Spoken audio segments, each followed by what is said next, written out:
E aí vamos para 2013, para a gente seguir essa linha do tempo. O senhor começa a ter uma montagem de elenco. De repente, o que não aconteceu em 2002, de repente, por alguns erros, como a gente estava conversando antes, né? De repente, de trazer alguns jogadores mais renomados, caras que com uma bagagem, e de repente o senhor começa a fazer uma busca mais filtrada de atletas e a coisa começa a engrenar. Não, na verdade, sim, eu vou fazer aqui a minha meia-culpa, ela tem a ver com o ambiente brasileiro na época.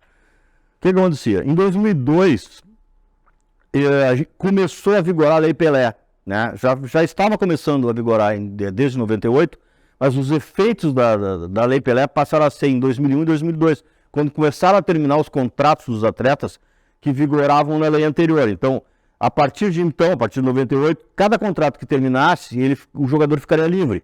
Ele faria o vínculo contratual entre o clube e o jogador, não era mais a lei do passe, passaria a ser o próprio contrato. Então, se fosse um ano, era um ano, se fosse 2 anos, era 2 anos, se fosse 3 anos, era 3 anos. Então, no meu primeiro ano, como a gente tinha que contratar muitos jogadores, porque os atletas anteriores do clube, do ano anterior, tinham terminado o contrato, nós tínhamos que contratar 23, 24 jogadores.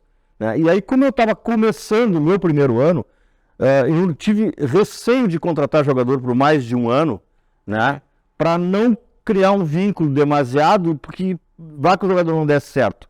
Né? Então, eu contratei jogadores por apenas um ano. Quando tu contrata um jogador tu pode contratar um jogador por um ano quando ele é 1 ou 2 dentro do grupo. Agora, a maioria tem que ter contrato por 3, 4 anos. Até para o cara não se acomodar. Senão o cara se acomoda e chega em setembro, ele começa a pensar no que ele vai fazer o ano seguinte. Ele não foca, ele não está com a cabeça ali. Ele passa a se preocupar com a carreira, com a vida dele, no outro ambiente. Mas eu tinha 25 jogadores que só tinham contrato até o final do ano. Então tu chega numa decisão de ano, né? Terminando na faixa de rebaixamento, e tu tem 25 jogadores que não têm contrato pro ano seguinte, o que vai acontecer? Vai dar problema.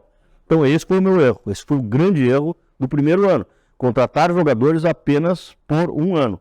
O que aconteceu a partir do segundo ano, quando a gente aí passou a ter essa outra visão?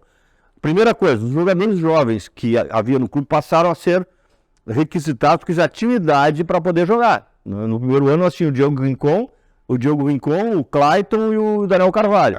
Né?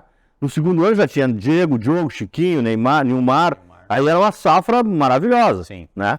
Esse um ano o senhor não perdeu o jogador, porque um ano de contrato, talvez o jogador estoura, tu perde o cara. Não, mas aí como ninguém deu certo, nós acabamos não perdendo, né?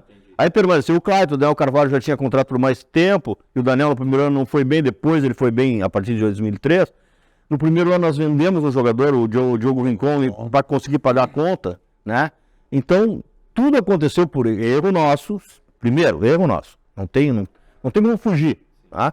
Pela falta de visão que nós tivemos, que eu pessoalmente tive, de não fazer contrato por mais de um ano. No segundo ano, bom, agora nós vamos fazer contrato por 2, 3 anos.